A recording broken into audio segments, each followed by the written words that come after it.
Business doesn't care about your feelings. It cares about leverage. And for months, we've heard WNBA players threatening strike, opt out of their CBA and demand equity. But a new report just came out exposing the real reality of their situation, and it's really brutal. Their plan B, which is the Unrivaled League, which is a 3-on-3 league, just lost 65% of its audience overnight. Now, that was what they were using as leverage to essentially force the WNBA, or the NBA really, to give them what they want. And now that leverage is gone, they called out on their bluff. And I'm going to react to this video that we're going to be watching, because it perfectly explains a concept every entrepreneur needs to learn. The best alternative to a negotiated agreement, which is the BATNA. The alternative fails, you lose. So you cannot end up losing leverage, and this goes against anything. So we're going to watch this video. Unrivaled just lost 65% of their audience in 1 year, and WNBA players who were threatening to strike last month are now begging to play for their old salaries. Let me show you exactly how this empire is crumbling in real time. I've been telling you guys there is no interest in pretend basketball. I have been telling you guys for years, as the mainstream media has intentionally lied to us. These elite athletes are amazing!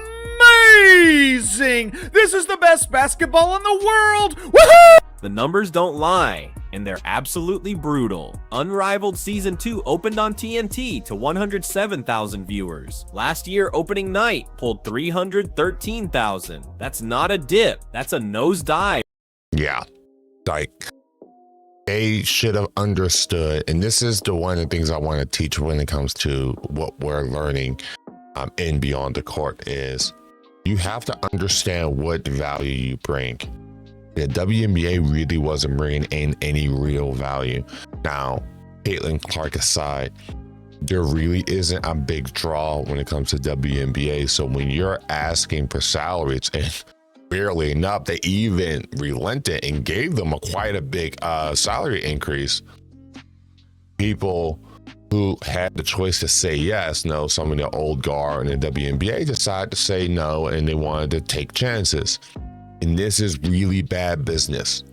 You cannot mix business with a political climate. It doesn't work that way. Sometimes you can leverage politics, but you cannot make that your base argument when you're trying to do business.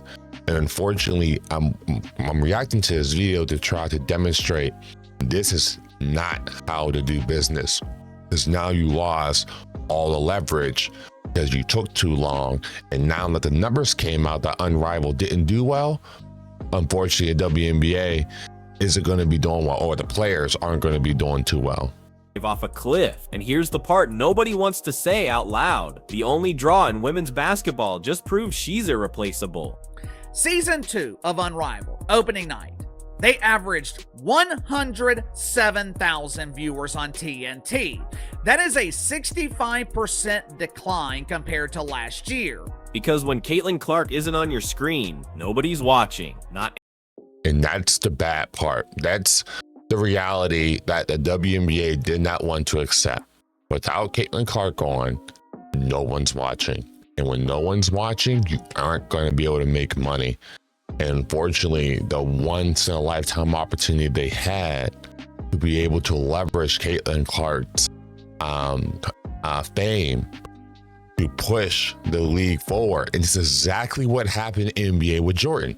Exactly what happened. They leveraged Jordan to push the NBA a lot further. Of course, you had a lot of people, but Jordan was the tip of the spear. And right now in the WNBA, Caitlin Clark's tip of the spear. And you haven't treated her well as the WNBA in general. The consensus is to, well, I deserve more than what you're really getting, despite the fact that they've been losing money every year. Once again, it isn't good business.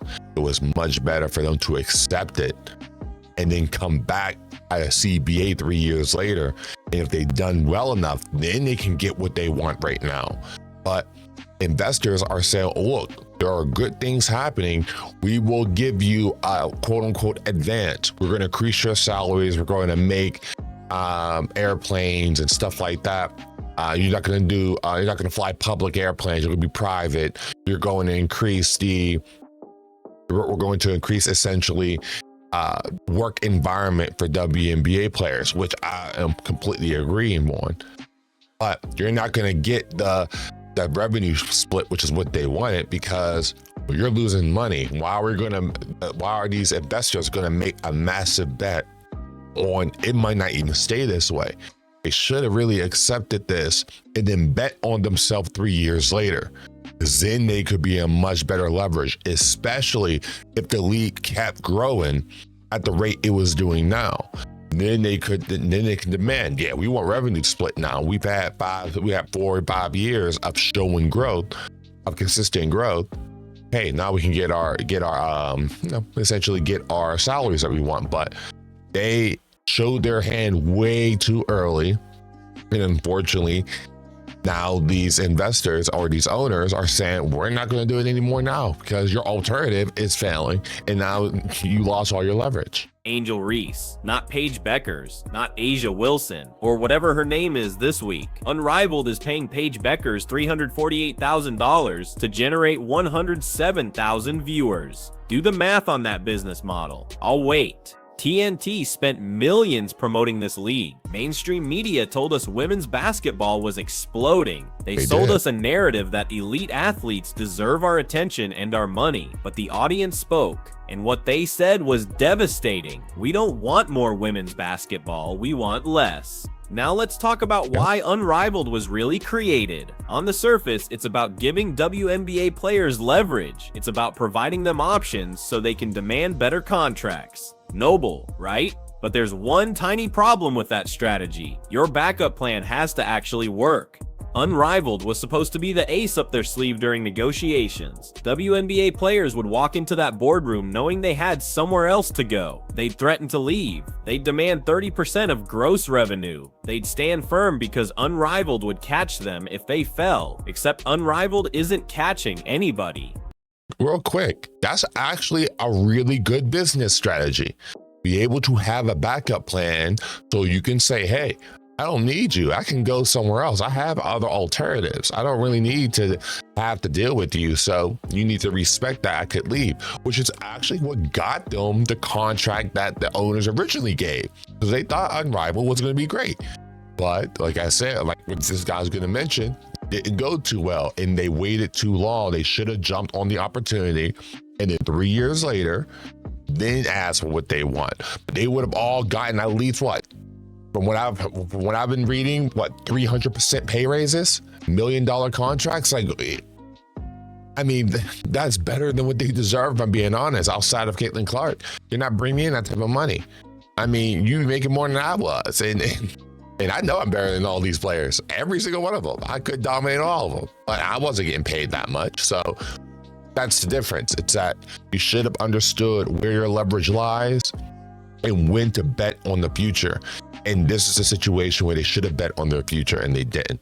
It's falling faster than they are. The collective bargaining agreement deadline was supposed to be today. Obviously, they're not meeting it. But here's where it gets absolutely wild. After months of WNBA players claiming they'd go on strike, after all that tough talk about standing firm and fighting for what they deserve, they're now considering playing under the old CBA. The same deal they called insulting, the same breadcrumbs they said weren't enough. For months now, WNBA players have publicly claimed that we are standing firm, we are fighting for our right to be overpaid, we are fighting for our right to be compensated with money we have no way of earning. How do you go from demanding millions to accepting pesos in less than 2 months? I'll tell you exactly how. You lose your leverage. Every time Unrivaled posts another embarrassing rating, WNBA players lose negotiating power. Every time TNT executives look at those numbers and question their investment, the player's position gets weaker. The NBA offered them 50% of net revenue. That's the money left after expenses.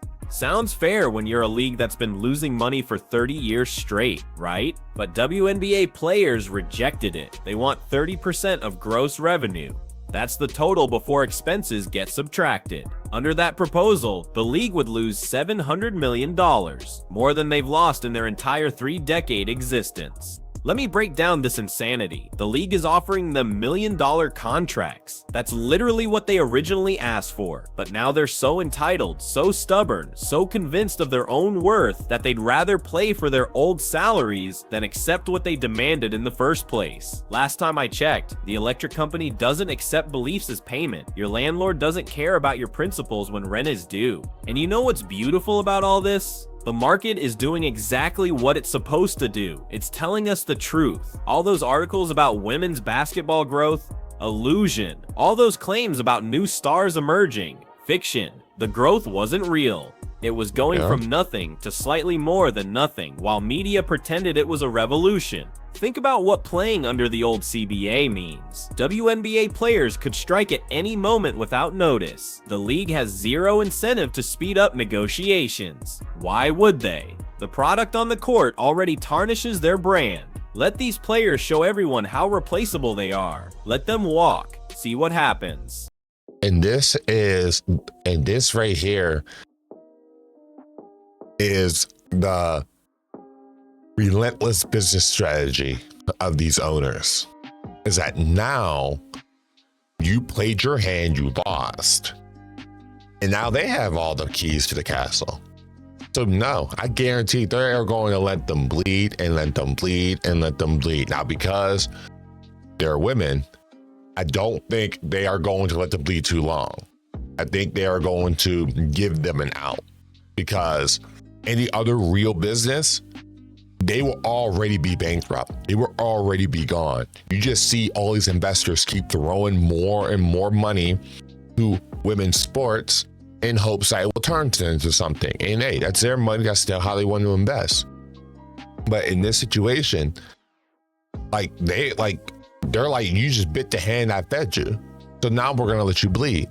And that's essentially what's happening. It's that you're going to play in your old rules, and now they feel like they're taking a step back. It's like they don't. It is so sad, because the collective bargaining union, the WNBA union, didn't have the foresight to understand that, hey, let's take this one step forward, get the $1 million, and if we keep building as well as we have been, we can then justify it later.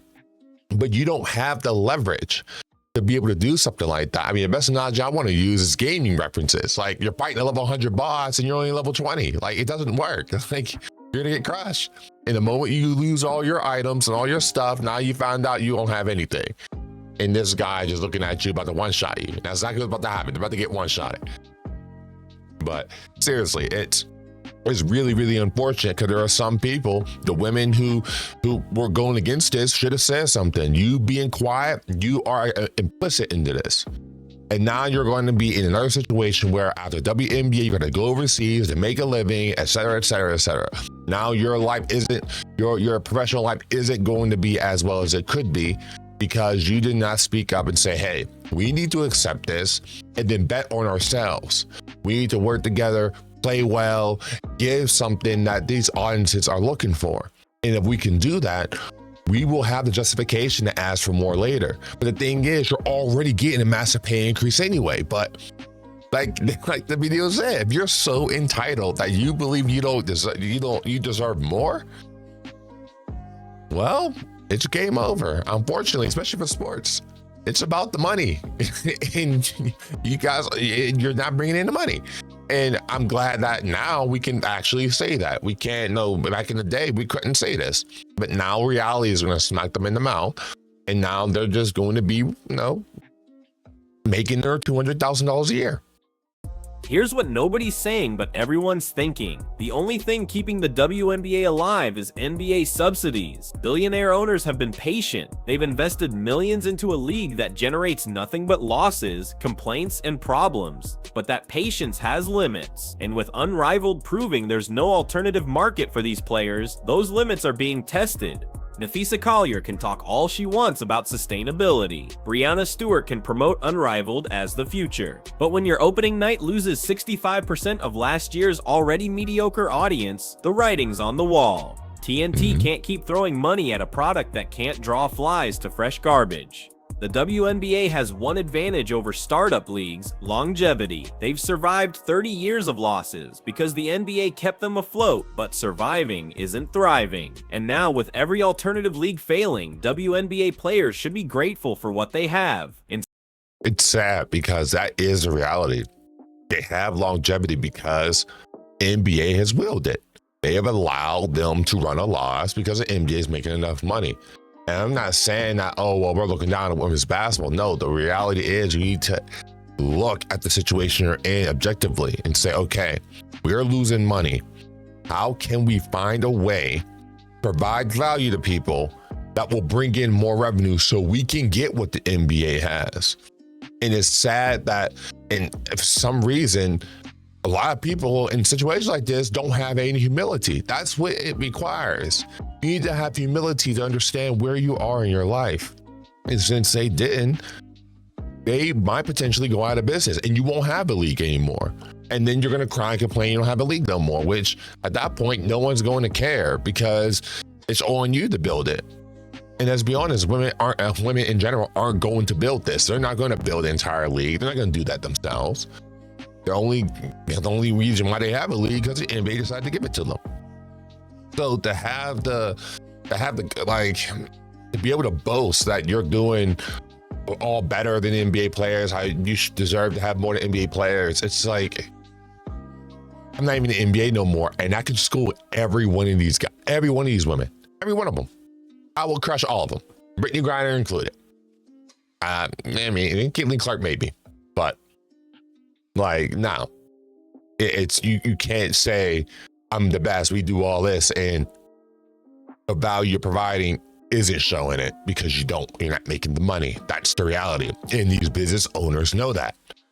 And they continue to support you anyway. But then, like I said earlier, when you bite the hand that feeds you, game over. Instead, they're demanding more from a system that's already giving them everything. Project Paulson, or whatever other league tries to launch, won't save them either. These investors keep making the same mistake. They think the product is good but undermarketed. They think with enough promotion and the right platform, women's basketball will find its audience. They're wrong. The audience has been offered this product repeatedly. They've rejected it every single time. Paige Beckers is the perfect example of fake stardom. She's one of the highest paid players in Unrivaled. Media hypes her constantly. She's supposed to be the next big thing, but 107,000 people showed up to watch her. That's a college volleyball game. That's a minor league baseball game on a Tuesday afternoon. That's not a star. That's a marketing campaign pretending to be a star. The WNBA Players Union made a catastrophic miscalculation.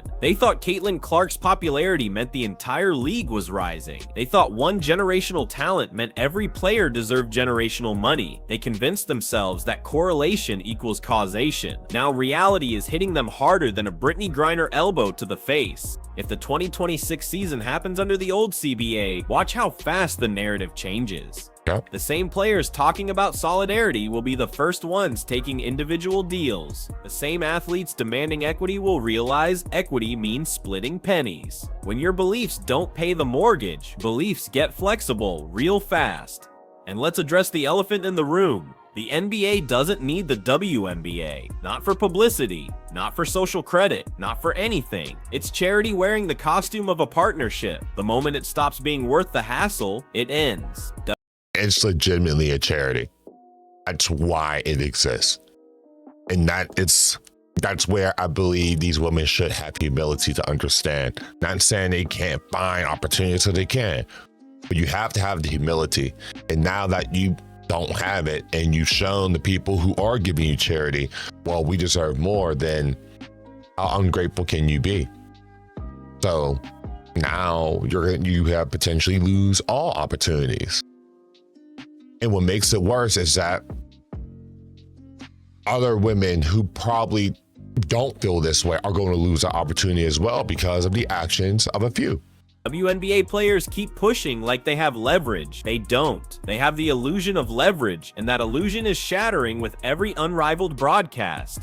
The mainstream media won't tell you this. They'll keep pushing the narrative. They'll keep pretending growth is happening. They'll keep calling mediocre players elite athletes. But the ratings don't care about narratives. The audience doesn't care about agendas. And the market sure as hell doesn't care about feelings. Unrivaled's failure isn't just about one league collapsing. It's proof that women's basketball as a commercial product has a ceiling. That ceiling is Caitlin Clark. Without her, you get 107,000 viewers on a major network. With her, you get numbers that actually matter. Remove her, and the entire ecosystem collapses back to irrelevance. And that's what's so sad, because the WNBA and the people around them have treated her so bad. So bad. They knocked her from the Olympics. They knocked her from certain All-Star games. Like, everyone's jealous because she's bringing in all this money. But do you not realize it's an opportunity? And this is where it's like, hey, compete with her. Show her that you're better. Not fighting, not beating her up, not doing all this extra stuff that I constantly see when I do watch these games. Like, compete with her. Become a Boston and Lakers rivalry.